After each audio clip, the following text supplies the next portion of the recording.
Hmm.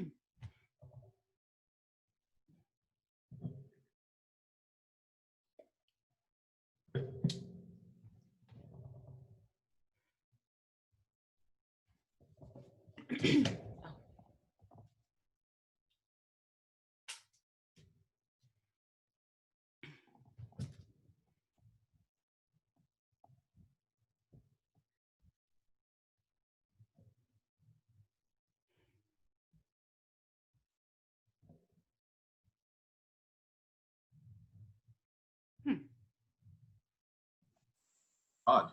I think I see her. Hold on, let me end this. Hi. Hold on a second. Let me get my stuff all straightened out. So good to see you. Good to see you.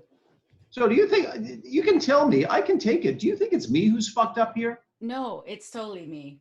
It has to be me because I can see you're not fucked up. It's me. No, we're meeting for the first time, I think. So I very well could be, for God's sakes. So since no one is paying attention to you and I right now, other than you and me, which I love, what do you think that was? I have no idea. No That's clue. because we have both done. You've probably done thousands Yeah, I've of done a handful. Instagram Live. Yeah, I have. I really have. I don't know. I've done everything. I cleaned out my phone. I did all of these things and I don't know. So I'll go live on my Facebook and I'll send this to you. And you can do what you will with the whole video. Well, if at the very least for me, I get to talk with you, which will hopefully open up a conversation that you and I can take to another place when we get to see each other in person. And may I compliment you on the size of that microphone? Is that for real? It is for real. I'm a podcaster. I have to have a good mic. That is a good fucking mic. Do you have other equipment in there? No, this is about it. Everything else is software. Nice. Yeah. So listen, the way I love to do these things, I assume you might feel the same way. I just want to have a conversation with you. Okay. As if we were meeting in my little joint in New York City, getting to know each other. And then obviously there's some ideas for some topics in there that I would love to broach upon, but I just want to learn about you, primarily your wine journey. So where I began yesterday, third generation DC resident. Yeah. Growing up in a family that was or was not wine, food, interested, centric, any of that shit? No, wine was never on my table. My family was more of a beer drinkers and they love cognac. So no wine on my table. But I mean, food is always essential. I mean, I'm Black, so food is always gonna be the central point of everything. So my mom can cook down. She cooks really well. And I have an uncle that's a chef. He was a chef in the Navy. And he doesn't live in town. He lives in Ohio, but I can remember on holidays, he also works at a hospital now. So he gets up super early. And I used to get up with him on holidays and just watch him cook during the holidays. So watching him and watching my mom, that's where I sort of learned the cooking language, the language of food or whatever. And then, I was raised by a single mom. So if I wanted something, I would cook dinner. As like my room was clean, the house was clean, I would cook dinner. And if there was like a box cake in the kitchen or in the cabinet somewhere, I would make a cake. So my mom would come home to a clean house and dinner on the table. How old were you when you were doing this? 14. Holy shit. What would you make for your mom? I mean, it would be something simple like spaghetti, but it'd be something, one less worry for her. But I mean, I wasn't slick. She'd come home and look around and be like, what do you want? What are you up to? But yeah, that was food has always been one of my languages. What dishes can you remember your uncle cooking for those special occasions? Oh, he's a big meat person, even though I'm not. So ribs on the grill was his specialty. But I mean, he's a chef, so he's had to learn how to cook everything. And let's see, his fried chicken is it's so pretty that you don't want to eat it. He can cook pretty much everything. Yeah. So do you know the secret for his fried chicken? Do not. I don't. When I fry You never chicken, it's asked? nothing.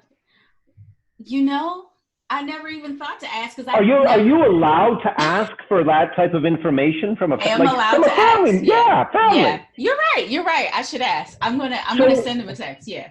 so when you say it looks pretty, I have never made Mhm. fried chicken. The closest I'd come, because of my Riesling love, would be Wiener Schnitzel. Or I grew up in an Okay. Italian household, an Italian restaurant, so we would call it veal Milanese.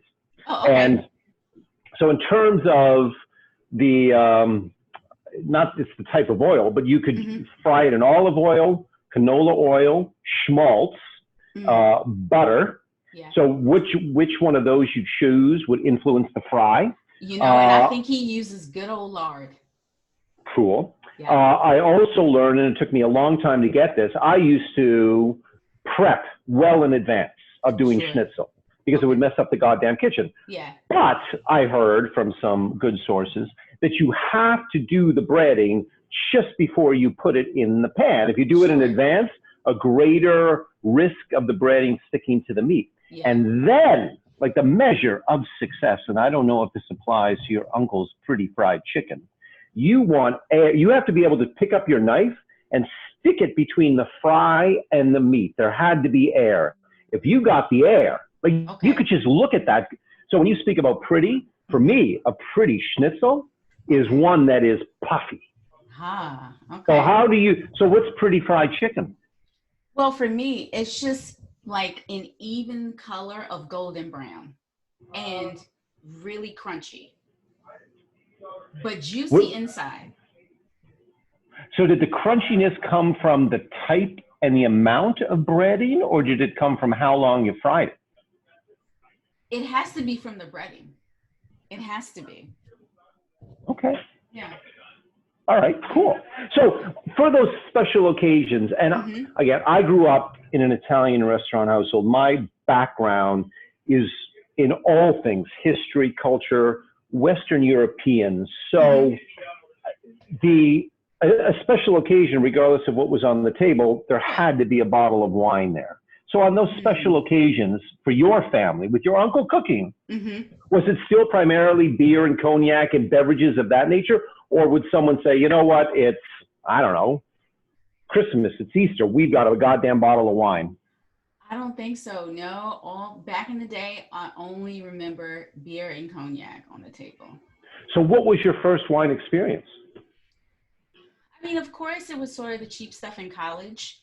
Nothing great, just sort of like liquor store, $10 wine or whatever. But my real experience with wine was probably um, my first visit to Napa. And I was in my mid 20s, not even 30 yet, but yeah, I was there for a wedding, and I decided to extend my day a little bit and just drive around Napa by myself. And there was no GPS or anything fancy like that. So I had all these papers of maps, that I printed out from MapQuest, and I just went from winery to winery. And I remember standing on the top of a hill. I don't know if you've ever been to Artesa Vineyards before. So Artesa in Napa, but it's at the top of a hill, and it has an art gallery inside, and it has this huge sculpture outside of the tasting room, and you can see these rolling hills. And I remember I was drinking their Chardonnay, and I was looking around and just sort of feeling the vibe. I was like, damn, so people do this all the time, people work in this, people build this is amazing. And I got home and I never turned back. So I started reading books like Wine 101. I didn't know about Jancis Robinson or the Wine Bible or anything like that yet. So I was just learning however I could. And then also, DC is a great place to just, I don't know, just be educated. So most of the wine shops in DC, their distributors come to the wine shops on Friday evenings for free tastings or whatever. So at the time, I had a long commute. I was living in DC, but I worked way in Bethesda. It's like, it's not far by a car, but on the train, it's a little while. So it's like an Is hour. this the government job? Yeah, yeah. What is the government job, if I can ask? Well, I Please rather tell me you not. work for the CIA. Do you work for the CIA? No. Are you like a fucking secret agent? You No. can say it. No. No, not at all. No, I work for Health and Human Services. I'd rather not say the agency because people are going to swarm me with questions that I don't have answers to. But I work in healthcare, and I do. Yeah, I'm a You're Dr. Fauci's right hand lady. Is that it? That's No. what you're fucking telling me. God damn it. Okay. Okay. No. Anyway. Okay. Keep going. So I would go to all of these tastings on Friday nights and just learn about different wines. That's really how I expanded my palate. And back to the Napa. Yeah. Did you know which wineries you wanted to go to, or was just driving around and, oh, they're open, I'll go there? What I did was I tried to map out as many wineries as I can make in a day. And in Napa, they open pretty early. So some of them open like 8, 9 o'clock. So I started in the morning and I just drove around. And no, I had no idea what wineries I wanted to go to. Whoever was on the map in my path, those are the ones that I went to. Of course, as I talked to locals, they gave me more and more wineries to go to as the day went on. But no, I didn't know. And it was my first ever time at a winery. I had never even been to a local one at that point. Did you allow the people in the tasting room to guide you, or did you want to do it all on your own? You just grabbed the glass, tasted it, and then made your own mental notes? No, I let them do their spill. Until this day, I still let people just do their job and talk to me about the wine, how they would talk to anybody else. Yeah. How many wineries did you visit that day? Ooh, if I had to count, I want to say like 7 or 8. Because I was by myself, I didn't I didn't hang at any one. I just wanted to experience them all and, head back to Sacramento where I was staying. So Artesa, you remembered up on the hill looking down, sculpture. Yeah. Was there another winery that resonated with you that day, or a wine? Not really. Not really. It was just the whole experience. And Artesa was the one that stuck out the most. Gotcha. Yeah. So you get back to Sacramento, you fly home to DC, and then you land in DC, you get home, and what do you say to yourself about this world of wine? Well, I said to myself, well, I'm broke because I have so much wine in my suitcase. And 2, I want to know how this industry works. I want to know how people get to work in a tasting room or start to make wine. I want to know the backstories behind it all. And I want to taste more wine from other places. So that's what do you think was it that pulled you in? Like, do you think maybe if you had done that with a bunch of friends who were also at the wedding, it would have just been a cool day trip, Napa Valley, check that off the list, and then back to normal life? But no, you dove deep. So something must have struck you that day. Yeah. What was it? I don't know. Like I said, it was the vibe. I had never experienced anything like that before. I was sipping Chardonnay, surrounded by people who didn't like me. Didn't look like me. I didn't too much care about that. It was just a really good feeling. I was sipping great wine, had a great view, and I had never done that before. So you're back in DC. Yeah. You and Dr. Fauci are solving problems of the goddamn world. Oh my God. Even then, you're the one who said it, not me. What can I say here? And when do you get that job working at Black Ankle Vineyards? Because that was your first wine job, right? Well, technically, yes. So I had like a little underground job before that. You're a spy, right? God damn it. God damn it, Talia. No, there was a woman who worked at a really, really big wine chain, and we became friends. And what she did was she collected people who wanted to learn more about wine, and she hired them to do tastings in the area at different wine shops, kind of like distributors do. But distributors weren't doing it so much so like in this area. So yeah, she had a little business going on. I don't know how legit it was, but we got paid. And yeah, I used to go to different liquor stores, in the area and just pour wine. Just to pour wine. that was technically my first job, but That was the down low, yeah, it was on a down low. working for But the yeah. CIA, disguised as a wine tasting person. And then you go to Black Ankle Vineyards. You said that was Yeah. in 15? Yes, yes. So I got to Black Ankle Vineyards, and they had just opened that. Gosh, they had just opened a few months before I started. They opened in October. I started in February. So, And then why? You still are you still the government secret agent today? you mean, do I still work for the government Yeah. right now? Yes, I do. Yeah. So that's the full-time gig. Yeah. So at Black Ankle, you were there on the weekends? Yeah. Mm-hmm. Yep. 7 days a week. Holy smokies! When do you rest? Yeah. I didn't work both days of the weekend all the time, but most Saturdays, I was there. And it's from DC is about over an hour, 15-minute drive. I mean, it's a quiet drive, but yeah. What made you want to dip your toe into that part of the wine world? Well, I just wanted to work where the wine was coming from. I wanted to learn about where the wine was coming from. And the thing is, I didn't know anything about Black Ankle either. That was by luck. I actually emailed all the wineries in Maryland to see who was hiring. And How many wineries are there in Maryland? I don't think I've ever had a Maryland wine. Oh God, you've never had a Maryland wine? What? Virginia. Well, calm down, goddammit. Virginia, yes, because you know Horton Vineyards? Yeah. So Horton, back in the 90s, had distribution in New York. They were probably the most famous one up here. Their Viognier, rock and roll, arguably the best Viognier in the country. Maybe one or two others, I guess Barbersville, a lot of money behind that. So they made a play. Yeah. Fox Tree is another. And then North Carolina, I've had that grape juice before, but Maryland, zero.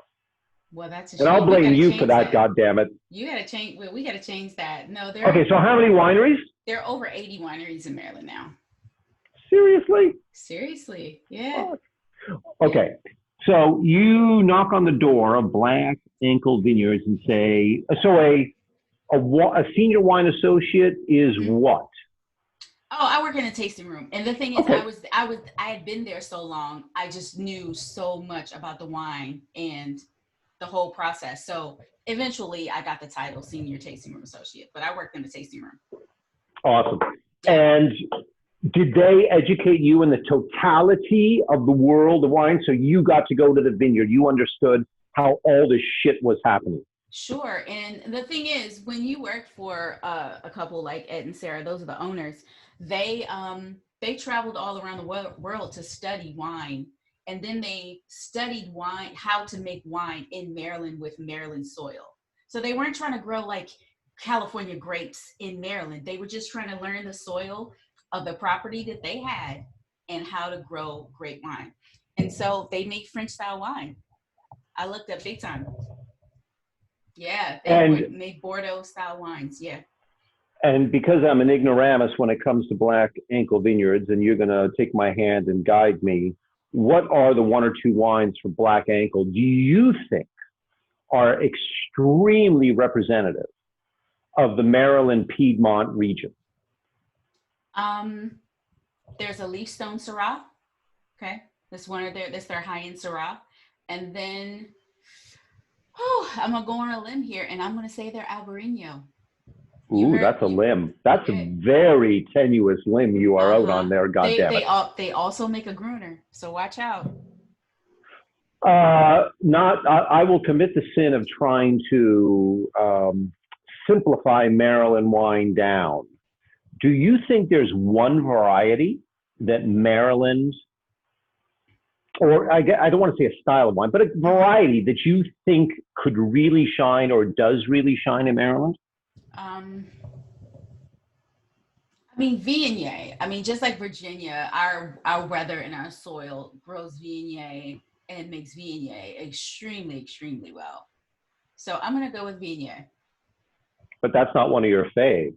I had so much of it, I think I just got tired of it for a while, and I didn't want to create that sort of cellar palette where I was drinking the same shit all the time. So, but no, Viognier is good. It's really hard to find a good one now that I don't work at a winery. Were you so sick of the Viognier when people would come into the tasting room and say, "Oh my God, I want to try the Viognier"? You just rolled your eyes and walked away. Did you ever do that? No, Can't say it. It's just you and I. No one's gonna fucking know. All right, so let's switch topics a slight bit. Back to food, but food and wine. You say your superpower is matching said food and wine, and apparently for you, Utz or Oots, salt and vinegar chips. Is it Utz? It's Utz. Utz. Yeah. Salt and vinegar potato chips and Chablis. Yeah. Doth explain. Okay, so this is what happened. When I first started my blog in 2013, one of the things I wanted to do was pair wine with items that I have had in my life or had in my kitchen. So I was like, all of these blogs that I read, they're matching wine with like goat cheese or caviar or some shit I don't have on a regular basis. What if I just use snacks that we eat? So I went to Corner Store, and it's one of the corner stores that I grew up going to, and I just picked up everything from Cheetos. So you remember Chico sticks? Yeah, Chico sticks in Canada? No? Okay. Anyway, Chico sticks, Reese's cups, M&Ms, and an assortment of potato chips. And I had probably like 8 different wines. And one of them was an unoaked Chardonnay. And I was like, well, let's just see what matches. And I remember the Chablis pairing very well with the Utz salt and vinegar. Also, the Chablis paired very well with Funyuns. You ever had Funyuns? I want to Like hide onion rings? myself in shame. No. I mean, it's just like if you were to freeze dry an onion ring, that's what it tastes Gotcha. like. Okay, cool. Yeah. So that's how I discovered that pairing, and it's been one of my faves ever since. Have you ever redone that show? Or not that show, that conversation on the blog? It's been a while, but yes, I have. Yeah. We attempted something similar as in the restaurant business, we're all scrambling to figure out ways to interact with guests to, I'll get down to the brass tacks, get more money in the front door. And so virtual wine tastings are a thing that we are doing. And one of the topics we came up with what to drink with Chef Boyardee. Ooh. And unfortunately, it did. We only had 2 folks sign up. I don't know if it was the day of the week we did at the time, or the fact that people are like, no way in hell am I having Chef Boyardee. But I grew up on, canned shit and still love it. And so I want to revisit that idea and take all of that 50s, 60s, 70s food stuff. I was born in 65. So that was, even though I was in a restaurant family, we still had a lot of canned stuff for our meals. Yeah. And I thought it was a treat when Mom would just crack open a can and stick that stuff in the saute pot and heat us up some Chef Boyardee. Nothing tastes fucking better. So we're going to revisit that and figure out some wine matches one of these goddamn You know things. what else I wanted to do?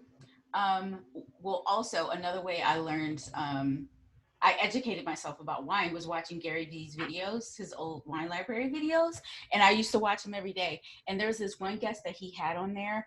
And this guy, he blogged about frozen food, like frozen TV dinners, Hot Pockets, all the frozen stuff. And so Gary Vee, he paired some wines with some of the frozen, the guy's favorite frozen dinners that he bought. So I'll try that next. You remind me that I skipped over something. So return back to that Napa trip, getting back to DC. Yeah. What you mentioned some books that I don't know if you bought them, or what were the first wine books that you put in your collection on the shelf? Because I'm gathering Gary Vee's pod, which or video things, they were unbelievable. Yeah, they were. Like him wearing the New York Jets helmet and all of that shit that he used to do. Yeah. But what were the first books that you bought? Honestly, to be honest, all of the one-on-one books, the yellow. Yep. Yeah. So Wine 101, French Wine 101, like all of those books I bought used from Amazon until I knew what the real, some real reference books were. And then I was introduced to Lori Forrester. You know Lori Forrester? No? Okay. She's from this area. She's like a comedian now or some shit. But anyway, she was really big in wine at the time. And she did a lot of speaking engagements. And she had a tiny book. God, I forgot the name of it. But it was like a wine 101 book. How to talk like a wine expert and how, that kind of thing. So I took her course. She had an online course and it came with a book. And yeah, those were the first books. And then eventually Wine Folly came along. And then that was probably the first real reference book that was fun that I got. And then of course the wine Bibles and so on and so on. Like, so if I was to, if you were allowing me to cross your threshold and I was to look at your wine book library right now, what is the book that you are most proud of to have in your collection? ooh, let's see. Andre Mack's 99 Bottles. Oh, damn. Yeah. Yeah. And why are you choosing that? It's so him. He didn't deviate from himself. He's telling stories and talking about wine. And because I've met him in person several times, it's like, you didn't lose yourself in wine. It's just you talking about wine. I appreciate that. As you can tell, I'm putting on a guise right now because I am nothing without the world of wine. I am complete opposite of Andre Mack. He's got the shit. I'm aspiring to be like Mr. Mack. God damn it. So let's go to, so the blog begins in 13. Yeah. Squirrel Suite begins 2015, roughly. Yeah. So how did you get together with Tanisha, Glynis, and Leslie? Well, the more seasoned I got into wine blogging, I started to get invited to wine events. Again, DC is a great place to educate yourself. So because we have all of these embassies, I would get invited to embassy tastings and fancy French tastings and all these restaurant tastings or whatever. And but I actually met Leslie at Black Ankle. She was doing some research for her business, Vino 301, and I did her tasting. And we sort of bonded in that moment and became colleagues and like friends at that point. And I started to see her at different wine fests. I saw her at one wine fest. She introduced me to Tanisha, who was teaching a course at Prince George's County. She was teaching a wine course at the local college here, and she was speaking at the wine fest that we were at. Then let's see, I started to see Tanisha more. Then Tanisha introduced me to Glynis, who had been a wine blogger already for some time now, and we actually had a fifth member for a number of years, and she was called the Liquor Lady. And she specialized in the spirits industry. So originally it was 5 of us. And we just kept seeing each other at these different events and just nerding out on spirits and wine and beer and whatever. And I looked around one day and was like, nobody knows this is happening. This has to be captured in some way. So at the time, YouTube was a really big thing. People were doing, YouTube shows. I was like, what do you guys say? We do a YouTube show. And that's kind of how it started. Eventually, maybe like a year or two later, podcasting started to boom, and I just turned the audio from the YouTube channel to a podcast, and we became a Squirrel Suite. How do you divide stuff up, if you divide stuff up, or is it really primarily you approach each episode as a conversation between the 4 of you, maybe with a guest? I love the stuff from the Black Wine Experience that you did earlier this year. Yeah. But are each of you assigned to come in with a specific viewpoint or a topic, or it's free form? It's free form. Yeah, it's free form. If we have a guest, I will, I'll do production work and I'll send a rundown with all the questions that, we ask. But if it's just us, then no, it's just us. Damn. Yeah. And how has it been? it's still fun, which matters. You know, we're still trying to figure out how to get some sponsorship. Because the wine industry is tough in that regard, but Good. Well, let me. So it is a business, and I know that's a stupid question, but you're not just doing this for shits and giggles. right. You need to make some cake Yeah. Yes. because At being a this point, spy yeah. doesn't pay like it used to, right? There you go. No, you said you went to tastings at embassies, and I didn't comment then, but I think you were actually there. You were spying on some shit. Anyway, so you're trying to get. Are you, other than the money part, the business part of the Yeah. pod world, are you happy with the topics, the guests, where the pod is at after 5 years? Has the arc been exactly as you envisioned it, or did you think it might have gone another direction? No, I'm really happy with our content. I think I thought that we would have, it's hard not to get caught up in the numbers. It's hard not to get caught up that we don't have a sponsor yet. It's, you know, it as a person who's, this is sort of like a baby to me. So to not see it grow for, you know, for some years, we were just sort of flatlined, and, you know, I was doing everything I could to try to, you know, try to make it grow and try to expand us, try to get us out there. But now there's a little growth I definitely see. But yeah, I'm very pleased with our content. It's our way. It's the way we want to do a podcast. So I'm very happy with that. And because I've never done one, what are the numbers? What are the thresholds of success that the four of you want to meet? Well, right now we probably have like, I don't know, maybe close to 15,000 downloads. There are some people who get that in a month. You know, there's some popular podcasts that get thousands and thousands of, you know, listens and downloads in 1 week. And it would be nice to get to that point. Let's see, 5,000 downloads is where, like, a day is what most podcasters aim for. And that, if you ladies were to achieve that, that would immediately get you a sponsor? Oh, sure. Absolutely. Absolutely. Yeah. Well, Godspeed in getting there. That's Thank you. awesome. Thank you. I want to hone in on this, and hopefully I'll ask the question properly. I read this in an interview with you. You said that you need to focus on your words. What did you mean when you said that? Question, when did I say that? I forget that someone was interviewing you about the pod, and the exact quote was, "You have acknowledged having to focus on your words." Yeah. And I love words, and so I am going to ask you what your favorite word is.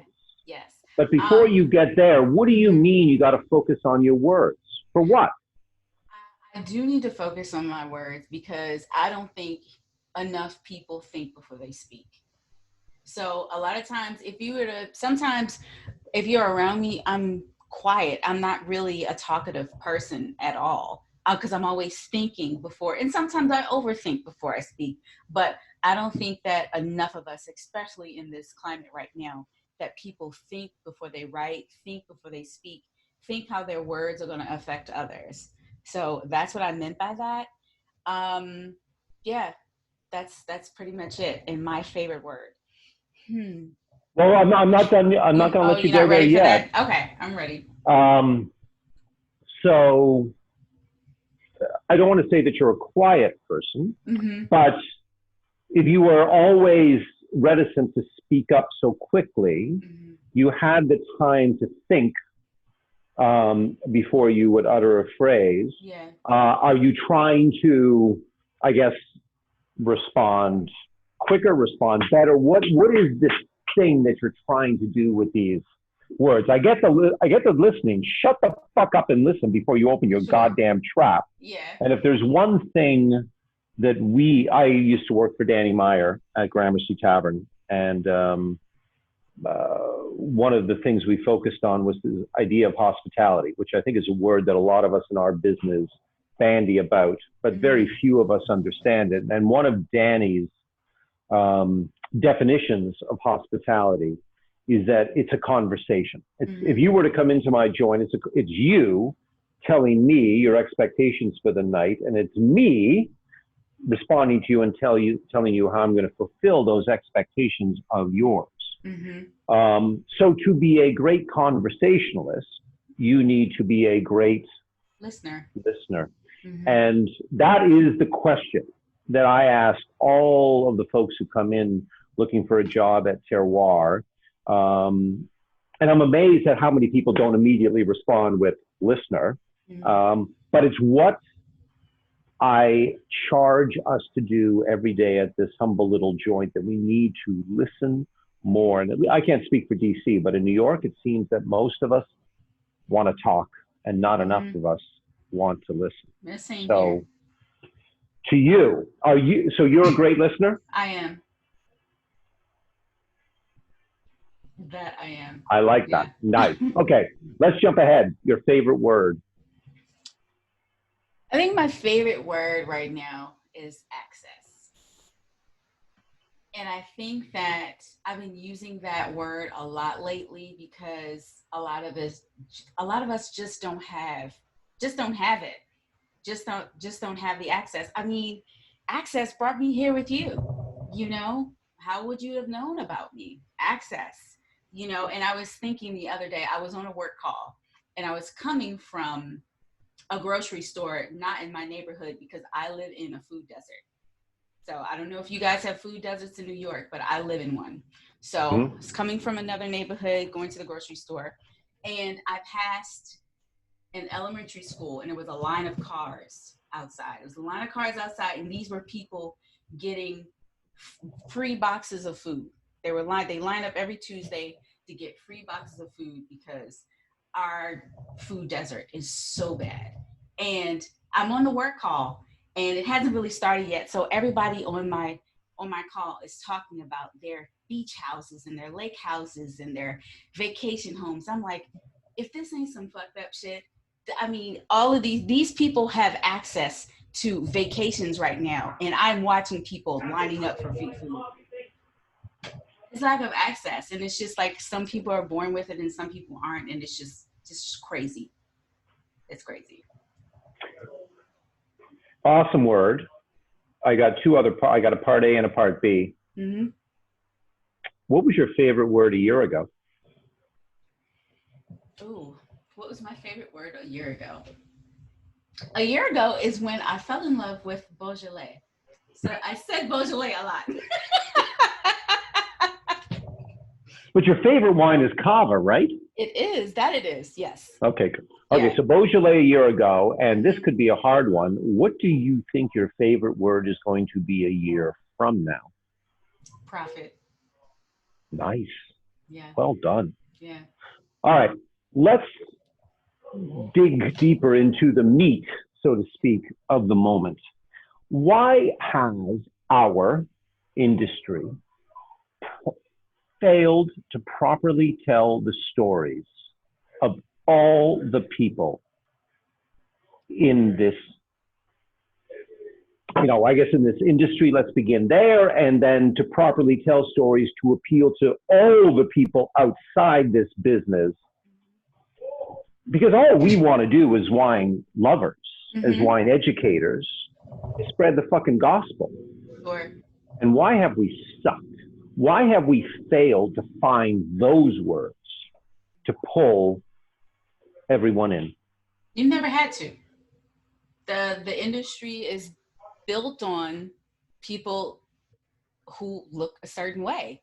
There are, the people who write about wine, especially the people who have all of these certifications and all of these professionals. They have looked a certain way. They have written for people who look a certain way, who look just like them. They've never had to include anybody else. But now they're being called out. People are being called out like, it is pretty bland over there. Why don't you have any diversity? Why aren't you writing about anything but yourselves? And now their hand is being forced and they got to make some changes. So the answer is they've never had to, but now it may be a little different. I guess the first, I should have divided that in half. To the first part of it, we as industry people talking. Yeah. When you read Karen McNeil, The Wine Bible, or any of the Jancis Robinson stuff, the way, if we went to a trade tasting, sat down, and we were talking about grape juice, we would use a vocabulary that we were brought up in. Yeah. Do you think that vocabulary, and then I guess what we did do was take that vocabulary outside the tasting room and talk to our guests in our restaurant or bars, retail shops, whatever the fuck they were, using that same language. When you first encountered those words, did you think they were inadequate for the broad stroke of people out there? Yeah, and I think that's why I took the responsibility to learn the meaning of the words used so I could use layman's terms and educate other people. You know, I needed to know how to talk to someone my mom's age who's just learning about wine, you know. And I think that was the major reason why I wanted to work at a winery. I wanted to learn the language too. But I also wanted to learn how to translate wine words into normalcy and like make people realize that this isn't a luxury that you can't be a part of. It's for everybody. Do you think your mother would be willing to learn about wine from me? Do you think she'd think I'm off on my fucking rocker? Like, what would be the secret sauce for me to teach your mother about wine? And maybe a better way of asking the question would be, what were some of those uniform wine words that we were using and still do that just don't play it when you get out and talk to the people who are not engaged in this shit? What wine words do you get pissed off at? Well, I feel like there's a twofold. To answer the first part of your question, the word that won't translate to a lot of people is your name, terroir. Nobody knows what the fuck that means. I know. Yeah. Listen, no one ever accused me of being smart. Let's just begin there. I chose a fucking name that no one can pronounce and they don't even fucking know its name or what it means. Like, bravo, fucking bravo. But anyway, I've never looked at this life as being an easy thing. So there you are. Yes. So terroir, off the list. Next up. Let's see, what word pisses me off? I don't know if there's a word that, I don't know if I have one that makes me angry. Probably varietal. Like, just say grape. They're not going to differentiate the name. This is just stop. Don't try to use varietal with regular people. It's who don't know wine. So just say the grape. You know, don't try to overcomplicate it. Okay, cool. Yeah. Are you now a better storyteller about wine? What is your secret sauce for wine storytelling? I have always been a storyteller through food. And for me, food is my secret sauce because I can talk about food from sunup to sundown. People know food, you know, and if I say, hey, this is Gewürztraminer, and they don't know how to say it, but I say, oh, well, you know what? On Friday night, what did you have for dinner? Did you have Chinese food? Next time, try Gewürztraminer, you know. I just try to simplify things. Even if they can't pronounce, shorten that shit. Just say Gewürz. You know, I'll write it down for you. It's not that complicated. The more you drink it, the more you'll get to know it. And the more you can pair it with food. Wine pairing is not that hard. And so, do you think people really give a shit about that? Sometimes. Yeah. Sometimes, because the thing is, I have turned so many palates by using chocolate cake. If so many people have told me, oh, I don't like red wine. I don't drink red wine. You sure about that? Okay. All right. Well, I want you to try. Well, it wasn't necessarily chocolate cake, but we had truffles in the tasting room. And I said, I will buy you one truffle and I bet you I can change your palate. So I would a lot of times treat people to a piece of chocolate and say, doesn't this change your mind about red wine? Don't you want to keep doing this again? Aren't you addicted now? I mean, so yeah. Can I tell you my secret chocolate story? Please. So many moons ago, when I was a somebody, I was invited on to the Today Show. When I guess it used to be from 7 a.m. to at least 10, and 9 a.m. to 10 was just fluff. It was the news went away and it was just all stuff. So they reached out to me and said, "We want you to come on." It was a day before Valentine's. What wine should one drink with Valentine's stuff? So the stuff I picked was obviously chocolate, and I had 5 different expressions of it, from a Black Forest cake, and I think I ended up with chocolate Haagen-Dazs. And when I got the chocolate Haagen-Dazs, I forget what the beverage was, but that's irrelevant to the story. And when I said the match of the ice cream with the wine was like sex in your mouth, and I got to say that on NBC TV national. Wow. Amen. Amen to that shit. Anyway, so there you go. So back to the meat of the matter. What wine stories? Tell me 2 or 3 that are stories that must be told now, that have either never been told or have been told improperly up till now, that you want to wrap your arms around and run with. I don't think that. Do you know Mac of Vision Cellars? He's also in Napa. I have had Vision Cellars wine at my restaurants. I think they're with Winebow, or they were with Winebow. I know the wines. I don't think I've ever met Mac. I have had the pleasure of sitting in his living room and listening to him talk. And I was just enamored with his thoughts and his perspectives and his views on wine and, you know, just this world. And that man needs a damn TV show. A camera can follow that man around, and I would watch him. I would listen to him all day, every day. And like when I left there, I was like, God damn, I didn't record a thing. I couldn't record a thing. I didn't want to be disrespectful and record him the whole time. I really wanted to be in the moment. But I feel like Mac's story needs to be told. Has he been a guest on Swirl Suite yet? He has not.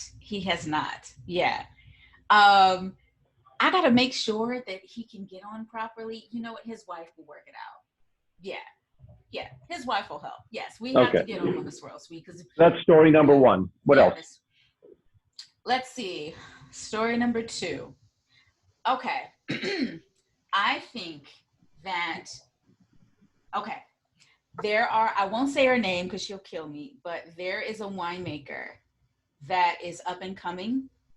She was delayed a little bit by COVID, but there is going to be like the first Black female winemaker in Maryland very soon. And her story needs to be covered from the beginning to her first release. That's going to be pretty big. Yeah. Are you covering that story? Because she's not ready. She's not ready because COVID put her behind, you know, so far that she's not ready for the public to gear up for her yet. But I'm ready for it. Cool. Yeah. I think her story needs to be told because she used to work at a winery not too far from Black Ankle. So she definitely did her homework, did her time, did all the background. So I'm anxious for her wines to come out. So. And do you have a third story for us? Let's see. I don't think I do. Okay. I don't think I do. Yeah. I like the people stories. Yeah. Good stuff in there. And this might not have been my only jackass question of the day. But I don't want to appear to be a moron, but why is it? And as I noted when I sent you the questions, I've heard Julia Coney referenced this. Leslie referenced it. Why is it that I guess some wine people immediately think when you have a black diner in your restaurant that, oh, we gotta break out the Muscat, or I gotta walk up to the table, drop the wine list, and say, hey, ladies, you know what? The sweet wines are in the back of the fucking list. Like, what? Where the fuck did that come from? I don't really know where it comes from, but it's definitely a microaggression. And it's funny, working at a winery, it's just not true. There are so many other people of other races who come up. Sweet wine is familiar. It tastes like a fruit. If you don't know about wine, a lot of times you start with sweet wine. We all did. Yeah. My first fucking wine back in the 80s was with Blue Nun, for God's sake. Sure. That's like sure. That's the gateway drug for all of us, and then we work our way. We don't have to, but so, have you ever had that happen to you?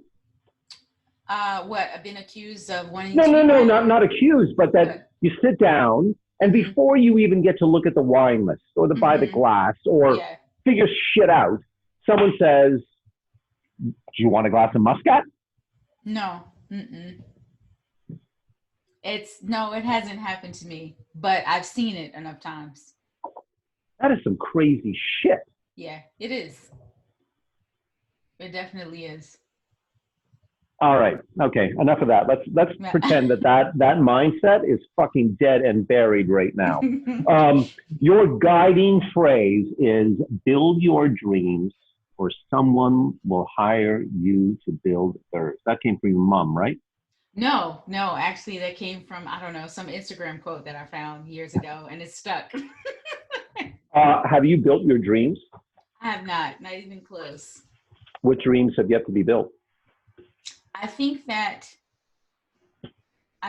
TV and wine make a good marriage, but they haven't even met yet.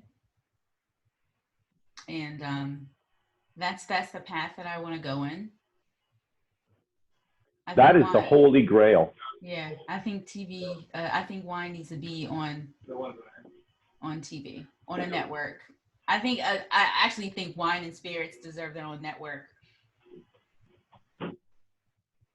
What are you doing? I think you and the three ladies should start that shit. Yeah, it would be great. Yeah. I'm just trying to figure out how to get there. Trying to gain access. If you figure it out, don't tell me. Just run with the goddamn things. But I know that people have been searching for that. There have been some attempts, certainly over the years. Yeah. Do you have a favorite wine show that you've seen on TV? No. They're all kind of dry. Once they do make it to TV or a network, I mean, the wine guys are kind of cool. That's a cool concept. Have you watched that show before? I have not. Yeah, it's not bad. But no, not even on Netflix. They haven't even, like, the documentary style wine. Like, of course, Uncorked, the movie was awesome. That was fantastically done. But yeah, there hasn't been a TV show about wine that I've seen that I've really enjoyed. Not yet. Well, certainly the movies, the Somm documentaries opened up a whole world. Yeah. And we're still reaping the benefits of that, at least on the retail and the restaurant side, that people are vitally interested in this wine world of ours. And as you and I assume would agree, there are so many stories to tell. Yeah. And different ways to tell those stories. Yeah. That we haven't even broken the surface of yet. I think the best show I've seen, and I forget the TV channel it was on, but it was some obscure thing, was called the Thirsty Traveler. The Thirsty Traveler. And it was. I think it only was on for 1 year, and this gentleman did exactly what I would love to do. He visited a place, for instance, let's say Scotland, for Scotch whiskey, and not only would he be in a distillery, talking not so much about how the whiskey was made, but that would be part of it. Yeah. But he would be out walking across the landscape so we could see the moors, we could see the peat bogs, all the elements, and then they recreated some historical shit. All of that Yeah. that I love history. And that is the part of the world of wine that I love to tell. I guess I could say this show, Drunken History, Oh, sure. but I would, because I recognize that I work with a drug and I don't want to abuse that drug, that type of overt drunkenness, I am not Yeah. a fan of. I get like it. that they're telling that beverages are a part of it, but that's Mhm. not my thing. Yeah. All right. So, any other dreams that you have yet to build? Nope, that's the only one. The only one. Nice. Mhm. And to get a sponsor for the pod. Oh gosh, yes. Yeah. That's fucking achievable. Right. That's going right. to happen. Yeah. Before 2020, that's going to goddamn happen. All right. All right. So now the easy shit, Sarita. Okay. 2 people, Mhm. dinner. Who are Okay. those 2 people going to be? Okay. So I chose to choose 2 people who are still on this earth, so this can actually happen. So actually, you can call this my second dream. But my first person, Carla Hall, Chef Carla Hall. Okay. Love her personality. She actually lives here, and I have met her twice. So, and we have had an extensive conversation. Of course, she doesn't remember, but she has had. She taught me through how to make biscuits. I still don't know how to make them, so I need to talk to her again. But yeah, I love her personality. I love the way she cooks. I love the way she communicates with people. And yes, so she's my first guest. My second guest is Andre Leon Talley. Oh. Okay. So I was recently reminded of his greatness watching his documentary on Hulu this week. And now I'm reading his book.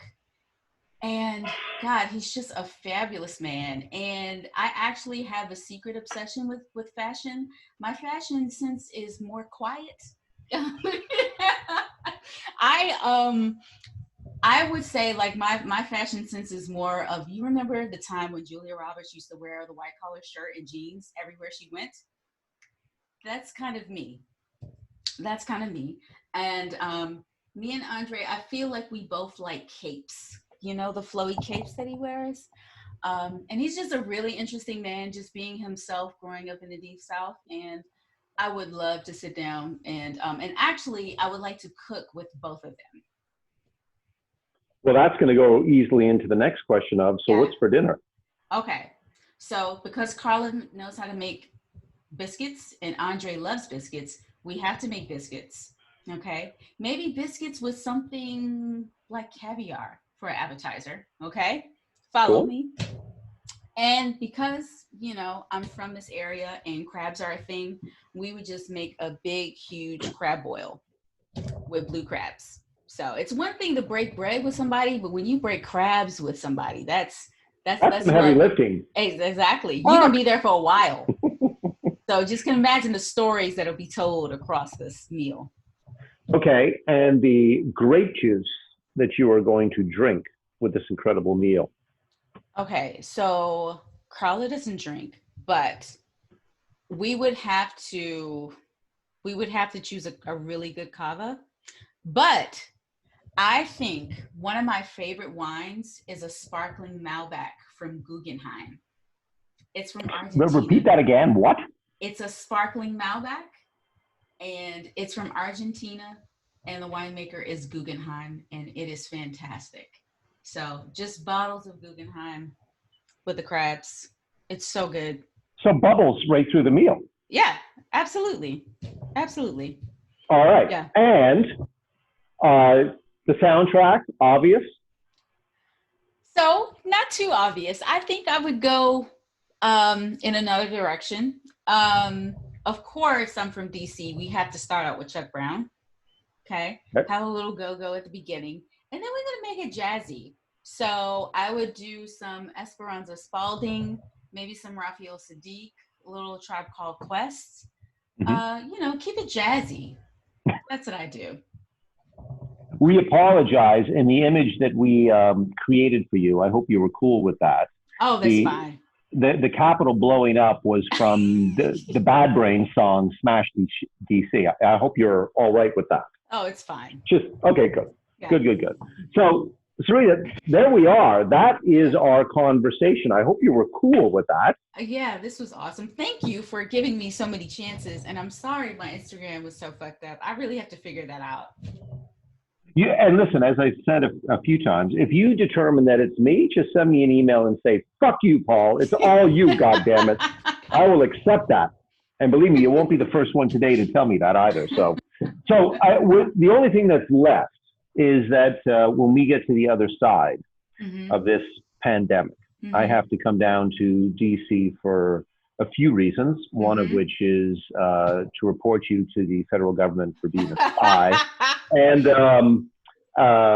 go pay homage to Jose Andres for all the incredible work that World Central Kitchen has done for all of us, to meet you, to see Julia, who I've met once or twice, but she's another DC lady, but I hope we can break bread and that I can toast you in person. But thank you so much for taking the time and for allowing me to learn a little bit about you. And I wish you Godspeed in getting that advertiser so Swirl Suite can be taken to whatever level you want that thing to be taken to.